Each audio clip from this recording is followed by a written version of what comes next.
how the voice works. Getting a little bit sciencey here, the only bit of science I'm going to probably throw at you today. Air passes from our lungs through the gap between our vocal folds. Our vocal folds move closer together when we decide to make sound. This creates more resistance and in turn causes the vocal folds to vibrate. These vibrations cause sound waves. Sound waves move up our vocal tract and out our resonant chambers, which is our mouths and nose. Just a little bit more knowledge on the vocal folds. The vocal folds are connected to the thyroid cartilage at the front of our throats and the arytenoid cartilage at the back.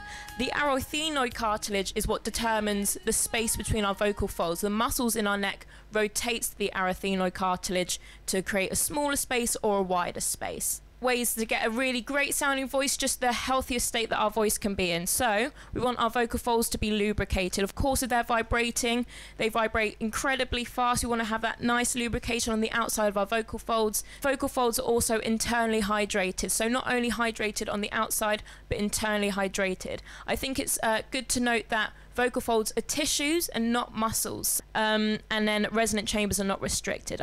I think I'm referring more to the nasal cavity. Obviously, we have a blocked nose. It's going to show in our voices, causing us to push our voices more. Supported singing. So a lot of people, when they're talking, they do shallow breaths, and this is through the lungs. So we want to use our diaphragm to help us breathe. So we want to bring the diaphragm down, diaphragm up while we sing, using our stomachs to take in and out that air. Next one, healthy core closure.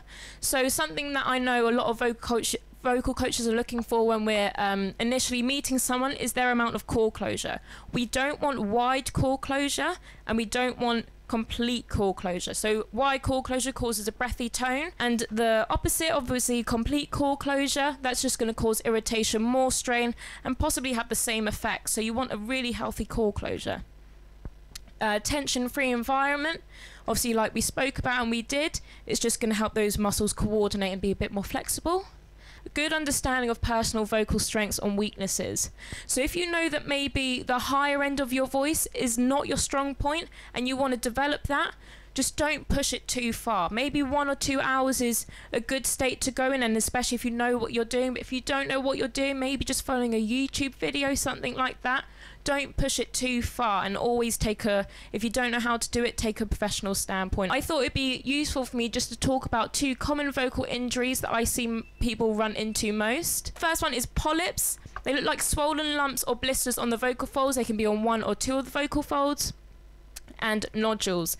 These are like callus-like growths that are on the vocal folds. They both have the same effects. They cause breathier tone because it reduces the kind of coordination that the vocal folds come together when they vibrate that air, and it lets more air seep through, and it's just that constant irritation on the vocal folds. So the signs of polyp or nodules, it's a long list, but I just want it to be thorough because when caught early, the effects can be reversed with the help of someone that actually knows vocal therapy exercises. So this would be hoarseness, breathiness, a rough voice, a scratchy voice, a harsh sounding voice, shooting pain from ear to ear, feeling like you have a lump in your throat, neck pain, less ability to change your pitch, voice and body tiredness, and lower sounding speaking voice. I know a lot of these tick the boxes for cold and flus, but if these kind of feelings persist for about over probably 2 weeks, even a month, or you just know it's not your natural voice, definitely seek an ENT or a professional to really sort out that, because it can be reversed.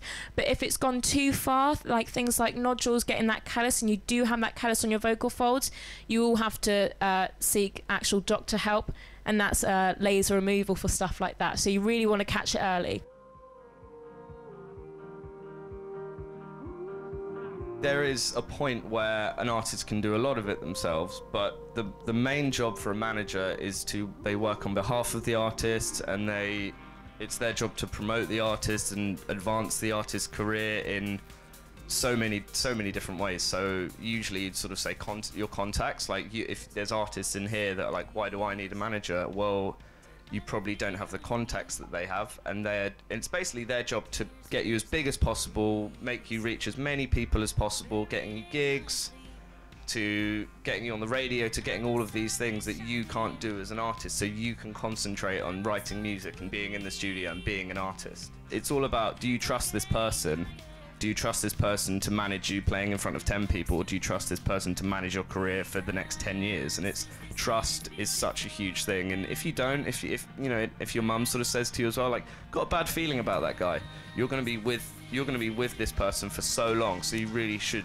make sure you really trust them. The two elements really that you're looking at are trust and contacts. That's the first thing. I'd say trust and contacts, and the fact that they have belief in you. You can recognise if they have belief in you and how much work they put. And a hard worker. It's a very much a thing. It's not a 9-to-5 job. Honestly, has been times where we've met artists with mums or dads who are sort of acting as the managers, and I really respect the ones that say, we're just fielding offers, we're here, we're doing emails, we've got to be here because it's my son, but we'll step away when there's a management company on board. But there has also been managers who have genuinely thought that because they've worked in an office and someone in the office did something once in music, they know everything about the music industry, and they become a real strain for us as managers, and it's just sometimes impossible to work with them. At a manager's level, for us, we don't massively care about huge Facebook numbers. We don't massively care about huge socials. We just really care about the music being right. And we can help with that to a level, but it's like it's you as an independent artist has really got to hone in your craft of being a songwriter, making sure you're writing every day or every week and just as much as you can. Because really what the thing that it's kind of the hardest kind of artist to find is not talented ones. We meet talented ones all the time. It's just ones that have the work ethic. And you find artists get really lazy when they get a manager. Like, we'll sign an artist and be like, right, this is where it gets hard, let's do it. And they become lazy because they think that we have to do everything for them. And that's not the case. We want to work with artists that are calling every day and knocking on the door every day saying, why aren't you getting us this? And what's going on? Let's do this, let's do this. And the artists that sign to us and that we're having to remind to, send an email or send it. And you'd be really surprised at the lack of work ethic that a lot of new unsigned talent has. It's quite crazy. They have the talent. There's no denying that. But they're just, some of them are just lazy, and it's I can fully support that and it's believe just it. Crazy. It's kind of crazy as well. And there's been times where we've started working with artists, and sometimes it's more of an informal trial basis as well, just so we can start to get to know each other, because it is such an intense relationship. And you can soon find out that when someone doesn't have a strong work ethic, it just really demotivates me, and I don't really want to be working for someone who I don't think's working hard enough and wants it. Kind of when I'm advising the band section of what we do with Mass Records, I say to them, well, you're ready for a manager once you're at full capacity yourself with everything internally, so you can't physically handle everything yourself coming in. You think, right, we need someone now to come in and take us to the next and it's level. doing things that you don't think you can do. Like, it's getting on that support slot that you don't think that you could get on yourself, and it's those contacts are a huge thing, I think, as well. Okay, that's so let's talk about revenue streams as well. So obviously artists aren't just relying on selling records now like they would traditionally. So what's the different revenue streams you'd look at? And record sales, you don't really make money from record sales until you're quite a big artist. So my advice to like unsigned artists or earlier artists is don't even think about making money from your records. Don't even think you're going to make any money from your records. Use your records as a vehicle to make money in other things. So put things up on streaming websites, and really, unless you're in the tens of millions of streams on Spotify, a lot of this is all trust. You've got to trust your manager. It's if you don't trust each other unless there's a contract, it's probably not the right thing.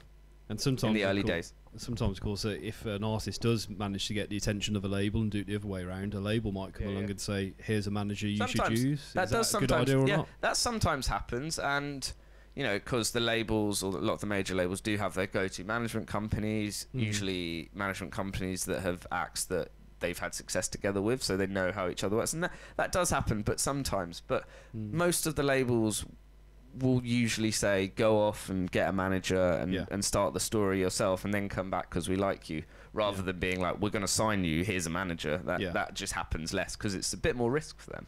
It's just like labels now, major labels especially, it's like they just want to reduce any risk because there's the income streams are fewer and there's way less artist breaking, so And I suppose talking from the artist's point of view, if a label is getting a manager for the artist, I can see a potential conflict of interest. And it might not. You're sort of given a day-to-day manager, and it's like this is who you're going to be with for the next 5 years, and that from all of what I said about how much manager-artist relationship is based on trust, that doesn't feel as right and doesn't feel as organic. Because I suppose you're going to be negotiating with labels as well for the best deal for your artist, exactly. not for the best deal for the label. Exactly. For your... Yeah, exactly. What's your advice with someone like... So my name's Yazzie, I'm 18, I'm come up from like North Devon today. I'm doing my third album at the minute, I'm independent, don't have management, don't have anything like that. I related to what you were saying about school and college and stuff. I left after 1 year of doing music there and do this now, just trying to get myself out there.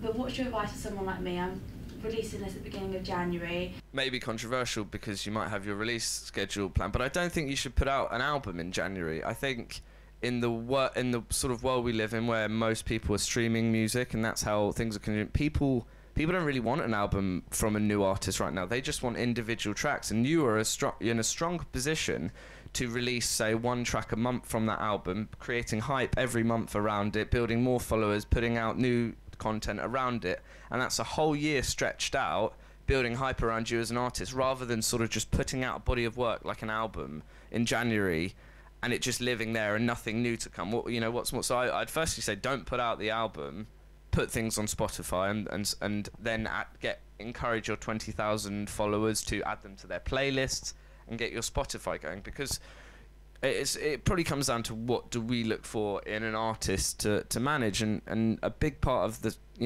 we don't expect 1 million streams on Spotify, but it's just showing you have the initiative and your songs are good enough to be added to some playlists, or your songs are you're just getting it going yourself. So firstly, don't release an album, and secondly, management companies there's quite a few of them out there, and they want new talent because that's how their companies are going to grow, and they commission on the advance from a label and they commission on them. So that's a potential income for a management company.